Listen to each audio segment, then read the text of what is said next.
Movie के start होते ही हमें बताया जाता है कि आज से तकरीबन 5 साल पहले गॉडजिला और कोंग की बहुत बड़ी फाइट हुई थी, जहां पर गॉडजिला कोंग को हराने के बाद समंदर की गहराइयों में चला गया था। और बस उसी दिन के बाद गॉडजिला का कुछ भी पता नहीं चल पाया, किसी ने नहीं देखा उसे। और उसके बाद हमें 5 साल बाद का सीन दिखाया जाता है, जहाँ पर हम एक आइलैंड को देखते हैं जो कि कोंग का घर था असल में। और यहाँ पर हम देखते हैं कि कोंग का साइज अब पहले से काफी बड़ा हो गया है। इसके बाद कोंग सोकर उठता है और पानी में काफी इंजॉय करता है। वहीं पर हम एक छोटी बच्ची को देखते हैं जो कोंग को काफी अच्छी लगती थी। वो दोनों काफी अच्छे फ्रेंड्स भी थे और कोंग उस बच्ची की कोई बात नहीं डालता था, उसकी सारी बातें मानता था। लेकिन ये बच्ची ना तो बोल सकती है और ना ही कुछ सुन सकती है। और यहाँ पर हम कोंग को बहुत ज्यादा अग्रेसिव पाते हैं। कोंग बहुत ज्यादा गुस्से में होता है और वो एक ट्री को खेड़कर आसमान की तरफ फेंकता है, जिससे एनर्जी वॉल टूट जाती है। और यहाँ पर हम ये जान पाते हैं कि असल में कोंग को इस टाउन के नीचे रखा गया था ताकि गॉडजिला फिर से वहाँ पर ना आ जाए, क्योंकि ये दोनों टाइटन्स एक दूसरे को फील कर सकते हैं, तो कहीं ये दोबारा से न लड़ पड़े। अब क्योंकि कोंग पहले से काफी बड़ा हो गया था साइज में, इसीलिए डिसाइड किया जाता है कि उसे यहाँ से कहीं और शिफ्ट कर दिया जाएगा। इसके बाद हमें एक लड़का दिखाया जाता है जो कि एक कंपनी के लिए काम करता था और वो बेसिकली एक हैकर भी था। और जिस कंपनी में वो काम करता था वो काफी मॉडर्न चीजें बनाया करती थी, लाइक मशीन्स, रोबोट्स एक्सेट्रा। लेकिन उस हैकर को अपनी कंपनी पर थोड़ा बहुत डाउट होता है कि कंपनी कोई ऐसी चीज बना रही है जो नहीं बनानी चाहिए, इसीलिए वो कंपनी का सारा डाटा हैक कर लेता है, जिससे उसे पता चलता है कि ये कंपनी किसी काफी बड़े ऑब्जेक्ट को हांगकांग शिफ्ट कर रही है। लेकिन तभी वहाँ पर अलार्म बजने लगता है और ये गॉडजिला के आने का अलार्म था। देखते ही देखते गॉडजिला समंदर से बाहर निकल आता है। बाहर आते ही वो सब कुछ डिस्ट्रॉय करने लग जाता है। किसी को भी समझ नहीं आ रहा था कि आखिर गॉडजिला सबको क्यों मारता जा रहा है, क्योंकि वो तो एक ऐसा टाइटन है जो इंसानों को सेव करता है, उनकी जान बचाता है। यहाँ पर हम ये जान पाते हैं कि गॉडजिला के पास एक पावर है और वो पावर न्यूक्लियर पावर है। और गॉडजिला अपनी न्यूक्लियर पावर का इस्तेमाल करके पूरी कंपनी को डिस्ट्रॉय कर देता है। इसके बाद ये न्यूज पूरी दुनिया में वायरल हो जाती है कि गॉडजिला आ चुका है। लेकिन इस बार वो चेंज होकर आया है, पहले जैसा नहीं रहा। यानी पहले वो इंसानों को बचाता था, लेकिन अब वो अग्रेसिव है और गुस्से में सबको मारता जा रहा है। कंपनी का ऑनर न्यूज में सबको बता रहा होता है कि हमारी कंपनी एक प्रोजेक्ट पर काम कर रही है, वो बहुत जल्द एक ऐसी डिवाइस बनाने में कामयाब हो जाएंगे कि जिसे गॉडजिला का मुकाबला हो सकता है। इस न्यूज को एक लड़की भी देख लेती है जिसका नाम होता है मेडिसन। लेकिन यहाँ पर मेडिसन इस बात पर एग्री नहीं करती कि गॉडजिला गुस्से में आया है, क्योंकि वो गॉडजिला को बहुत अच्छे से जानती थी। इसीलिए वो इस न्यूज को सिर्फ एक बकवास समझती है, क्योंकि उसका मानना था कि गॉडजिला कभी भी किसी को नुकसान नहीं पहुंचा सकता, बल्कि वो इंसानों की हेल्प करता है, उनकी जान बचाता है। मेडिसन अपने फादर के पास जाकर उन्हें समझाने की कोशिश करती है कि गॉडजिला कभी भी ऐसा नहीं कर सकता और उसके साथ जरूर कुछ न कुछ किया गया है। लेकिन मेडिसन के फादर उसे समझाने की कोशिश करते हैं कि देखो बेटा, ये सारे क्रिएचर्स, ये सारे टाइटन्स इंसानों की तरह ही होते हैं, यानी इनका मूड चेंज हो सकता है। अब देखो गॉडजिला भी चेंज हो गया है और वो इंसानों को मारता जा रहा है। इसके बाद मेडिसन वहाँ से चली जाती है और वो उस हैकर की ऑनलाइन ऑडियो सुनती है। वो हैकर असल में गॉडजिला के बारे में एक ऑनलाइन ऑडियो अपलोड करता है। यहाँ पर मेडिसन डिसाइड करती है कि वो जाकर उस हैकर से मिलेगी और जाकर उससे सारी बात पूछेगी कि आखिर ये चक्कर किया है, गॉडजिला अग्रेसिव क्यों हो गया है और उसने उस कंपनी को क्यों डिस्ट्रॉय किया। इसके बाद कंपनी का ऑनर एक सीनियर डॉक्टर नेथन से जाकर मिलता है। डॉक्टर नेथन असल में एक साइंटिस्ट भी होते हैं। कंपनी का ऑनर डॉक्टर नेथन को बताता है कि आपका जो कॉन्सेप्ट था हॉलो अर्थ वाला, वो बिल्कुल सही था और ये वो जगह थी जहाँ पर टाइटन्स पैदा होते हैं। असल में डॉक्टर नेथन ने एक बुक लिखी थी जिसमें उन्होंने लिखा था कि जमीन के अंदर एक और जमीन भी है जिसका नाम हॉलो अर्थ है। ये छुपी हुई है और किसी को नजर नहीं आती और असल में ये अर्थ टाइटन्स की एनर्जी का सोर्स है। वहीं पर कंपनी का ऑनर डॉक्टर नेथन को एक और आदमी से भी मिलवाता है। कंपनी का ऑनर डॉक्टर नेथन को बताता है कि हमने हॉलो अर्थ के अंदर ही एनर्जी का एक सोर्स ढूंढ लिया है। अब यहाँ पर हम ये बात तो जानते नहीं कि हॉलो अर्थ आखिर एग्जिस्ट कहाँ पर करती है। हॉलो अर्थ असल में हमारी जमीन के नीचे है और जिस तरह हम सूरज से एनर्जी लेते हैं और सेम उसी तरह हॉलो अर्थ में एक एनर्जी सोर्स है जिससे ये सारे टाइटन्स एनर्जी लेते हैं। और अगर ये लोग उस एनर्जी सोर्स को ढूंढने में कामयाब हो गए तो ये गॉडजिला का मुकाबला भी कर पाएंगे।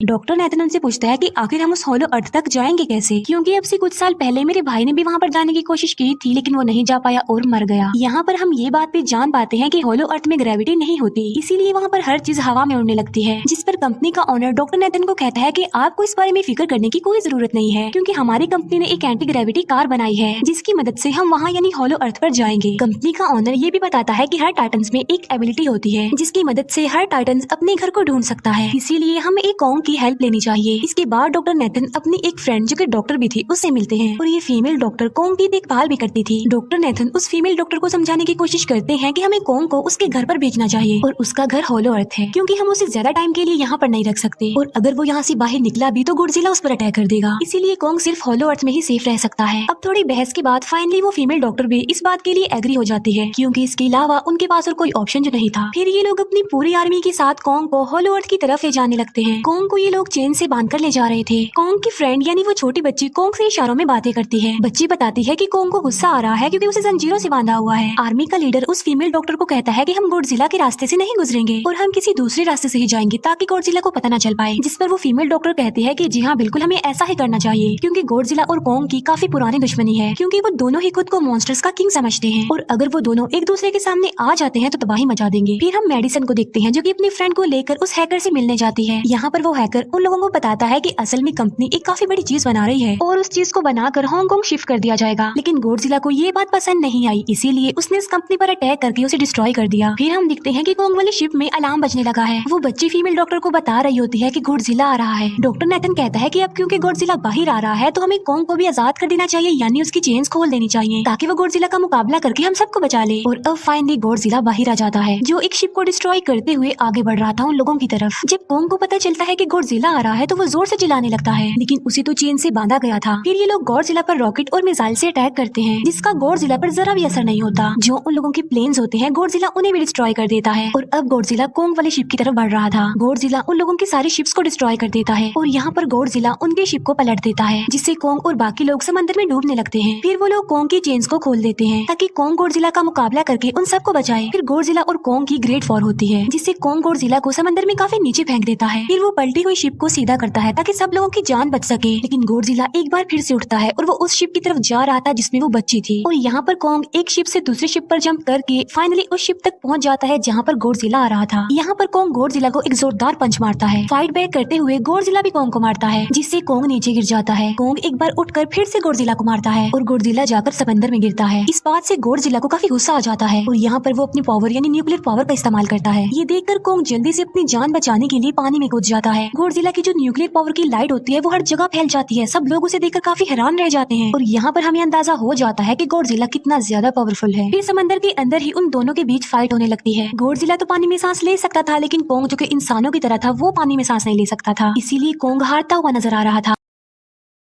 फिर गॉडजिला कोंग को मारने के लिए उसे समंदर की गहराइयों में लेकर जा रहा होता है। वो फीमेल डॉक्टर कहती है कि हमें जल्द से जल्द कोंग की हेल्प करनी चाहिए वरना गॉडजिला उसे मार डालेगा। फिर ये बहुत सारे मिसाइल को समंदर में ब्लास्ट कर देते हैं जिससे होता ये है कि कोंग अपनी जान बचाने के लिए बाहर आ जाता है। फिर डॉक्टर नेथन ऑर्डर देते हैं कि सब कुछ ऑफ कर दो, सारे इंजन सारी मशीन को शट डाउन कर दो ताकि गॉडजिला ये समझे कि हम लोग हार चुके हैं और मर चुके हैं। और तब ये लोग सारी चीजों को शट डाउन कर देते हैं। तब गॉडजिला कोंग को गुस्से में दिखता है और फिर वहाँ से चला जाता है। फीमेल डॉक्टर कहती है कि अगर हम आगे बढ़े तो गॉडजिला हमें फिर से फेल करके हम लोगों पर अटैक कर देगा, तो अब हम कैसे आगे बढ़े और हम कोंग को कैसे ले जाएंगे। जिस पर डॉक्टर नेथन कहते हैं कि हम कोंग को उड़ा कर लेकर जाएंगे। दूसरी तरफ हम देखते हैं कि मेडिसन अपने फ्रेंड्स के साथ उस कंपनी में घुस गई है ये चेक करने के लिए कि आखिर ये कंपनी कौन सी चीज बना रही है जिस पर गॉडजिला को गुस्सा आया और उसने अटैक कर दिया। वहाँ पर उन लोगों को एक काफी बड़े एनिमल के अंडे भी मिलते हैं और फिर जैसे ही उन लोगों को अंडे मिलते हैं उनका डोर लॉक्ड हो जाता है। असल में जहाँ ये लॉक्ड हो जाते हैं वो एक मशीन होती है जो इन लोगों को अंडों समेत काफी तेजी से हांगकांग लेकर जा रही थी। फिर हम देखते हैं कि हेलीकॉप्टर्स के जरिए पूरी आर्मी कोंग को हॉलो अर्थ के पास पहुँचाने में कामयाब हो जाती है। वो लोग कोंग को कहते हैं कि वो हॉलो अर्थ वाली केव में चला जाए, लेकिन कोंग वहाँ पर जाने के लिए इनकार कर देता है। फिर ये लोग डिसाइड करते हैं कि वो उस बच्ची के थ्रू कोंग को कहेंगे कि वो वहाँ पर चला जाए क्योंकि कोंग उस बच्ची की कोई बात नहीं डालता था। साथ में कोंग को ये भी कहा जाएगा कि आपकी फैमिली भी वहाँ पर है, आप जैसे और भी क्रिएचर्स हैं वहाँ पर। और यहाँ पर कोंग उस केव में जाने के लिए एग्री हो जाता है और यहाँ पर कोंग उस हॉलो अर्थ वाली केव में चला जाता है। और ये लोग भी अपनी एंटी ग्रेविटी कार की मदद से कोंग के पीछे पीछे जाते हैं। हॉलो अर्थ एक अलग तरह की ही दुनिया थी। अब क्योंकि उन लोगों के पास एंटी ग्रेविटी कार्स थी इसीलिए उनकी जान बच जाती है। और हॉलो अर्थ में अलग अलग तरह के मॉन्स्टर्स भी थे और तभी एक फ्लाइंग मॉन्स्टर उनकी एंटी ग्रेविटी कार पर अटैक कर देता है। वो मॉन्स्टर उस बच्ची पर भी अटैक करने वाला होता है, लेकिन कोंग उस मॉन्स्टर को पकड़ लेता है और उसे मार डालता है और बाद में उस मॉन्स्टर का सर ही धड़ से अलग कर देता है। इसके बाद कोंग तेजी से आगे बढ़ने लगता है जबकि बाकी सब भी कोंग के पीछे पीछे जाते हैं। अब हॉलो अर्थ पर ग्रेविटी ना होने की वजह से वहाँ के सारे पत्थर हवा में उड़ रहे होते हैं। मेडिसन और उसके फ्रेंड्स हांगकांग पहुँच जाते हैं और यहाँ पर उन लोगों को उस कंपनी के सीक्रेट वेपन के बारे में पता चल जाता है। गॉडजिला को मारने के लिए इस कंपनी ने एक और गॉडजिला बनाया है और इस नए गॉडजिला का नाम होता है मेगा गॉडजिला। और इस मेगा गॉडजिला को कंट्रोल करने वाला वो आदमी होता है जिसे उस कंपनी की ऑनर ने डॉक्टर नेथन से मिलवाया था। मेगा गॉडजिला की पावर्स को चेक करने के लिए वहाँ पर एक स्कल क्रॉलर को छोड़ दिया जाता है। मेगा गॉडजिला यहाँ पर अपनी पावर्स का इस्तेमाल करके स्कल क्रॉलर को मार डालता है, लेकिन यहाँ पर एक गड़बड़ हो जाती है और वो ये कि उन्हें मेगा गॉडजिला को चलाने के लिए और ज्यादा पावर चाहिए थी और वो पावर सिर्फ और सिर्फ हॉलो अर्थ में थी। और यही वजह थी कि कंपनी का ऑनर उस एनर्जी सोर्स उस पावर को ढूंढ रहा था ताकि वो मेगा गॉडजिला को दोबारा से जिंदा कर सके। इसके बाद हम देखते हैं कि मेगा गॉडजिला एक्टिवेट हो हो गया है। मेगा गॉडजिला की जिंदा होते ही गॉडजिला उसे फील कर लेता है और इसीलिए वो हांगकांग जहाँ पर वो मेगा गॉडजिला था उसी तरफ बढ़ने लगता है। होलो अर्थ दिखने में काफी खूबसूरत थी और होलो अर्थ में जो एनर्जी सोर्स था वो एक पहाड़ में था। कोंग उस पहाड़ की तरफ जाता है और उसके डोर को ओपन कर देता है और जोर से धड़ता है। कोंग को वहाँ पर एक वेपन मिल जाता है जो कि एक एक्स थी और ये एक्स कोई नॉर्मल एक्स नहीं होती बल्कि ये गॉडजिला की बॉडी से बनाई गई होती है जो कि बहुत पावरफुल होती है। कोंग उस एक्स को लेकर एक जगह पर बैठ जाता है बिल्कुल किंग की तरह। गॉडजिला जो कि हांगकांग पहुंच गया था और अब वो मेगा गॉडजिला की तरफ बढ़ रहा था जिससे सब लोग अपनी जान बचाने के लिए इधर उधर भागने लगते हैं। दूसरी तरफ कोंग को एनर्जी सोर्स भी मिल जाती है और यहाँ पर उसे ये भी पता चलता है कि एनर्जी सोर्स उसकी एक्स को भी चार्ज कर सकता है क्योंकि उसकी एक्स चार्ज होने के बाद ही चल सकती है और चार्ज होने के बाद वो और ज्यादा पावरफुल हो जाती है। गॉडजिला को ये बात भी पता चल जाती है कि होलो अर्थ में कोई आया है जिससे गॉडजिला अपने न्यूक्लियर पावर जमीन पर मारता है जिससे वो न्यूक्लियर पावर जमीन को फाड़ती हुई कोंग के पास पहुंच जाती है।